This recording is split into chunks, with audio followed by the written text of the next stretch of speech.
Rick wasn't your typical stalker. He wasn't chasing fame, fortune, or a rom-com romance. No, Rick was after God himself, like he was trying to book the Almighty for a podcast episode titled Life, the Universe, and Why My Prayers Keep Going to Voicemail.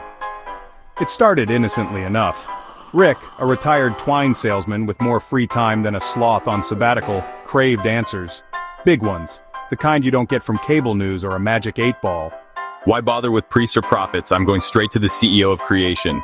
His early attempts were traditional. Years of fervent prayer. He once prayed so long his knees filed for workers' comp. Increasingly bizarre donations to religious groups. He tried tithing his Beanie Baby collection, insisting his Princess Diana bear was basically a saint, and a short-lived gig as a street preacher. Repent or you'll end up like Lot's wife, salty and stuck in a dead-end marriage. Nothing. No divine text, no holy post-it note, not even a coupon for half off at Heavenly Burgers.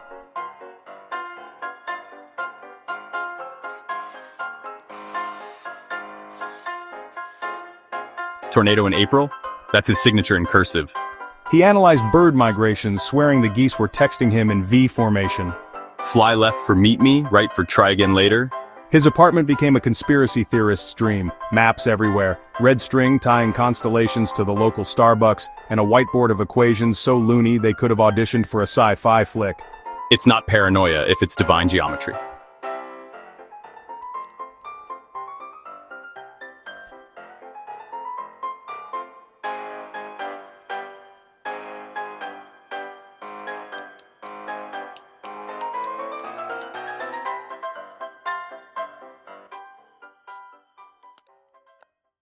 He tried cornering God, literally. One muggy Tuesday, Rick invaded the Vatican, certain he'd pinpointed God's spiritual energy signature to a confessional booth. He camped there for 3 days, muttering about divine algorithms and the sin of Velcro sneakers. If God's here, he's got to spill something, maybe his Wi-Fi password. This guy's confessing to crimes against common sense? Rick's antics escalated. He tried hacking the Large Hadron Collider, thinking it was a cosmic hotline to the divine. His password? Forgive me 420. Denied. He launched a homemade weather balloon with a note demanding a face-to-face, only for it to crash into Mrs. Henderson's petunias. Your balloon's going to hell, Rick. He also started chasing rainbows, having read they were God's covenant.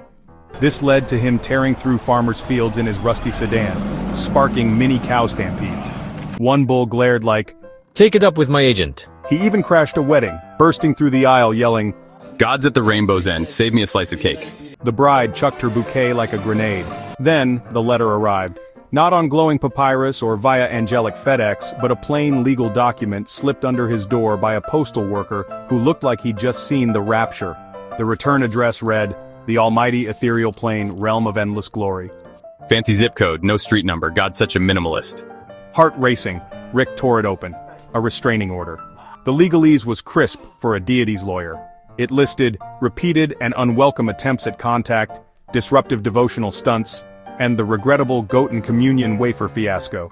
It ordered Rick to stop all efforts to call, locate, or annoy God, with a clause banning him from decoding divine messages in serial shapes. Guess my frosted flakes aren't speaking in tongues after all. He slumped onto his couch, the paper crinkling. He'd gotten God's attention, but not the heavenly high five he'd hoped for. Then he froze.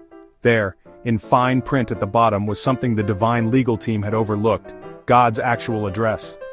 The Almighty, 777 Divinity Lane, Ethereal Plane, Realm of Endless Glory, Cosmos 90210, wait, Beverly Hills? Rick's jaw dropped. He'd done it. He'd found God's address, his eternal connection. You can't ghost me now, big guy, I've got your coordinates. From then on, Rick prayed with a sly wink, respecting the order but knowing he'd won. Rick still glanced at rainbows, smirking.